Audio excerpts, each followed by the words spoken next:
Hello everyone, welcome again to our channel. आज हम करने वाले हैं अपना बेलमेंट एंड प्लेज का नेक्स्ट टॉपिक। हमने ऑलरेडी एक वीडियो कर ली है इस टॉपिक के ऊपर जिसमें हमने डिस्कशन किया था कि बेलमेंट का कॉन्ट्रैक्ट क्या होता है और इस कॉन्ट्रैक्ट को वैलिड करने के लिए कौन कौन से एसेंशियल एलिमेंट्स का होना जरूरी है। और आज की हम इस वीडियो में करने वाले हैं ड्यूटीज ऑफ बेलर, यानी जो बेलर होता है उसकी ड्यूटीज क्या होती हैं।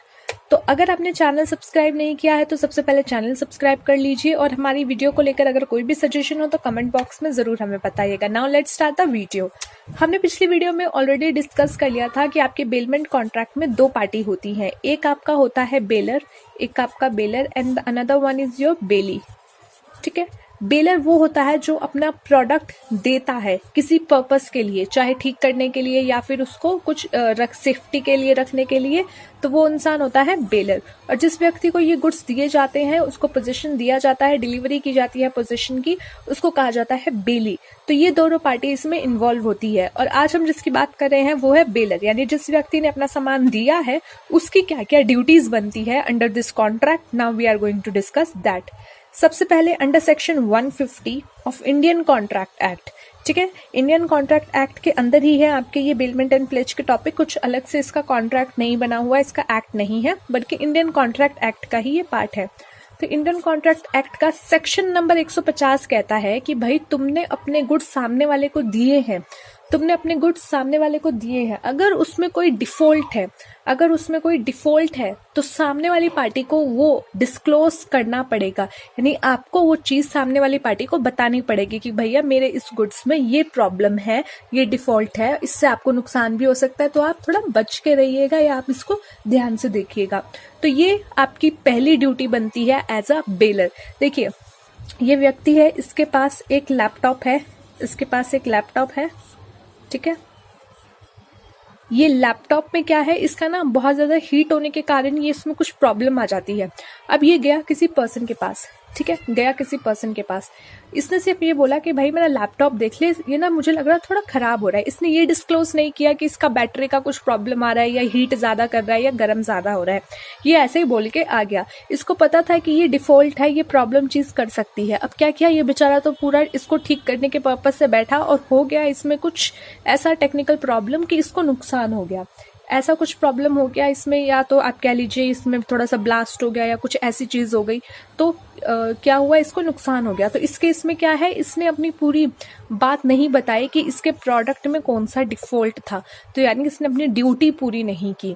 तो इसीलिए आपकी ड्यूटी बनती है कि आप अपने गुड्स, जो कि गुड्स आप बेलमेंट के तौर पे दे रहे हो सामने पार्टी को, उससे रिलेटेड जो भी आपके फॉल्ट हैं वो सारे के सारे डिस्क्लोज करो। चलिए नेक्स्ट वन इज, इसी के अंदर अगर देखें तो ग्रेटिट्यूटियस बेलर एंड नॉन ग्रेटिट्यूस बेलर। इसमें क्या होता है, अगर आपने, ठीक है, यहीं पे अगर इसका दोस्त होता, इसका दोस्त होता और ये इसको कुछ पैसा ना दे रहा होता, बस ऐसे ही ठीक करवा रहा होता, तो उस सिचुएशन में क्या है, if he does not make such disclosure he is liable to indemnity the bailee of damages. और वहीं अगर ये कुछ रेम्यूनरेशन दे रहा होता तो उस केस में क्या होता, the bailor is liable for all defect in the goods bailed whether was aware of the defect और नॉट। इसका नॉर्मल मीनिंग मैं आपको बताती हूँ इजिली। ये इसका दोस्त है, ठीक है, अब ये इसके पास गया, इसने कहा मैं तेरे को पैसे वैसे तो कुछ नहीं दूंगा, तू मेरा लैपटॉप ठीक करके दे दे, और इसने डिफेक्ट भी नहीं बताया और इसको हो गया नुकसान। तो अब ये जो है इसके अगेंस्ट लीगल एक्शन ले सकता है कि जो इसको नुकसान हुआ है उसकी भरपाई के लिए। वहीं अगर ये किसी और पर्सन के पास जाता, शॉप के पास जाता, या फिर ऐसा कर रहा होता कि इसको पैसे दे रहा होता, ठीक है, तो मेरा लैपटॉप ठीक कर, मैं तेरे को पैसे देता हूँ, तो उस केस में क्या होता, भले ही इसको डिफेक्ट पता हो या ना पता हो, इसको भले ही डिफेक्ट पता था या नहीं पता था, लेकिन अगर इसको नुकसान हुआ, यानी बेली को नुकसान हुआ, तो सारी जो भी डिफॉल्ट हुआ है उसका सारा डैमेजेस ये भरेगा। तो जहां पे आप पैसा नहीं दे रहे हो सामने वाली पार्टी को, तो फिर आप सिर्फ लॉस होने पे आप डैमेज पे करोगे, लेकिन जहां आप रेम्यूनरेशन दे रहे हो तो उस केस में भले ही आपको डिफेक्ट पता है या नहीं पता, आपको पेमेंट करनी पड़ेगी। तो ये चीज भी आपको ध्यान रखनी है। इसके लिए एक एमसीक्यू बन सकता है या फिर केस स्टडी के तौर पे आपके पास क्वेश्चन आ सकता है, तो इसलिए इसका पॉइंट आप ध्यान रखिए। Next one is your duty to bear the expenses of bailment, which is described under section 158. Section 158 में बोला गया है the bailor shall repay to the bailee the necessary expenses incurred by him and any extraordinary expenses incurred by him for the purpose of bailment। अब देखिए आपने bailment के लिए अपना एक प्रोडक्ट दिया, अपना लैपटॉप दे के आए आप इस इंसान को। अब क्या हुआ, इसने जो था वो लैपटॉप पे खर्चा किया। ऑब्वियसली लैपटॉप ठीक करा तो उस पर खर्चा किया, कुछ हो सकता है एक्स्ट्रा खर्चा किया, तो वो सब आपको इंकर्ड करना पड़ेगा, वो सब पेमेंट आपको इसको देनी पड़ेगी। Where by the conditions of the bailment the goods are to be kept or to be carried or to have work done upon them by the bailee of the bailor। Next, in case of non-gratuitous the bailor is liable to pay the extraordinary expenses। अब देखिए यहाँ बोला गया है कि इस इंसान को आपने बोला था कि मैं जो है आप इस मेरे प्रोडक्ट का ध्यान रखिए। अब इस प्रोडक्ट को ध्यान रखने के कारण, ठीक है, ध्यान रखते हुए इसको लगा कि यार ये तो खराब हो जाएगा तो इस पे मुझे कुछ खर्चा करना पड़ेगा। आपने अपने फ्रेंड्स को कुछ सब्जियां दी, ठीक है, कि मेरे सब्जियां तू देख ले। अब इसने क्या किया, यार ये तो खराब हो जाएंगी तो मुझे फ्रिज में रखनी पड़ेंगी या इसको कहीं सेफ रखना पड़ेगा। तो वहां पे जो खर्चा किया गया इस पर्सन के द्वारा आपके प्रोडक्ट को सेफ रखने के लिए, उसको बेहतर करने के लिए, तो उस केस में आपको वो सारे एक्सपेंसेस इसको वापस पे करने पड़ेंगे, इसको देने पड़ेंगे, वो इंकर्ड करने पड़ेंगे। तो ये बात कही गई है सेक्शन 158 में।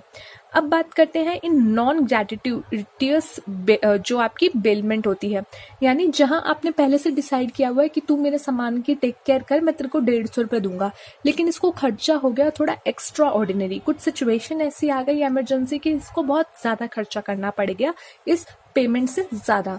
तो उस केस में क्या होगा, उस केस में जो एक्स्ट्रा ऑर्डिनरी एक्सपेंस इस बेचारे को बियर करने पड़े हैं वो भी आपको देने पड़ेंगे।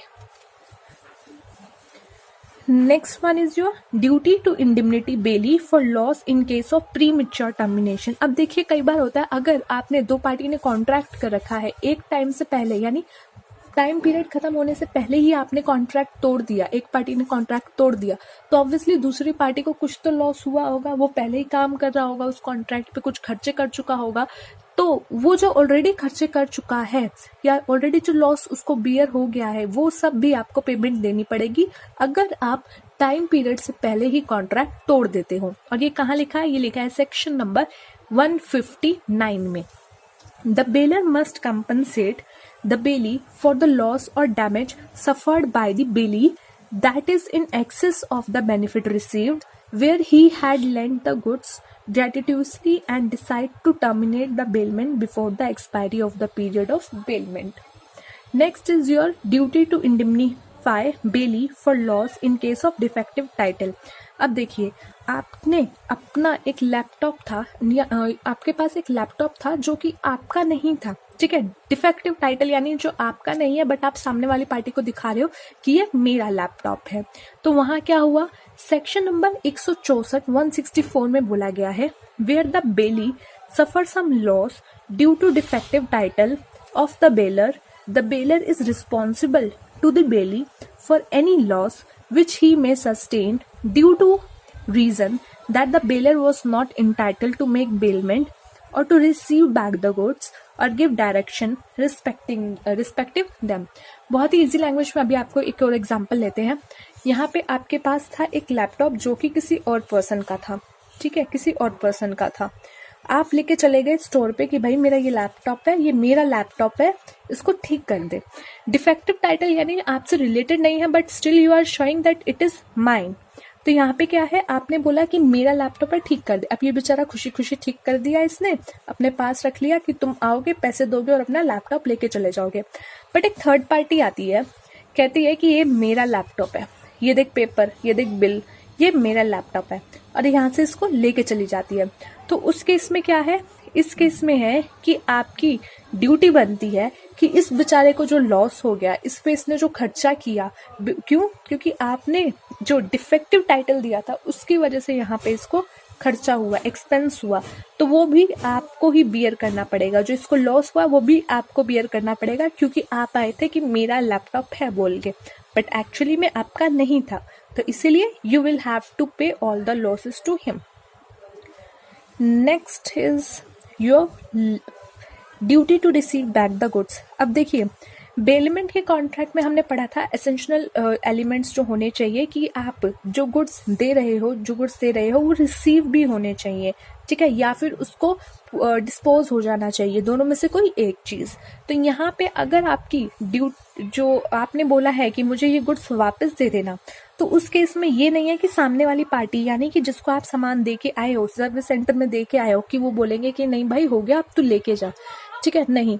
यानी अगर उन्होंने ये बात बोली है कि आप एक हफ्ते बाद आके अपना सामान ले जाइए, तो उस केस में क्या है कि ये आपकी ड्यूटी बनती है कि आप वो गुड्स रिसीव करो, वापस रिसीव करने जाओ या खुद रिसीव करो। It is the duty of the bailor to receive back the goods from the bailee after the expiry of the specific period of bailment on the accomplishment of the purpose of bailment। जैसे ही वो purpose पूरा हुआ, time पूरा हुआ, आप उसको receive करो, ये आपकी ड्यूटी है। If he commit default, he is liable to reimburse the bailee for all the expenses incurred by him for the custody of the goods। अब देखो आपने क्या किया, आपने कुछ सामान उसको दे के आए, ठीक है, सामने वाली पार्टी को कि भाई इसको ठीक कर दे। उसने कहा ठीक है 10 तारीख तक ठीक हो जाएगा, तू लेके चला जाइयो।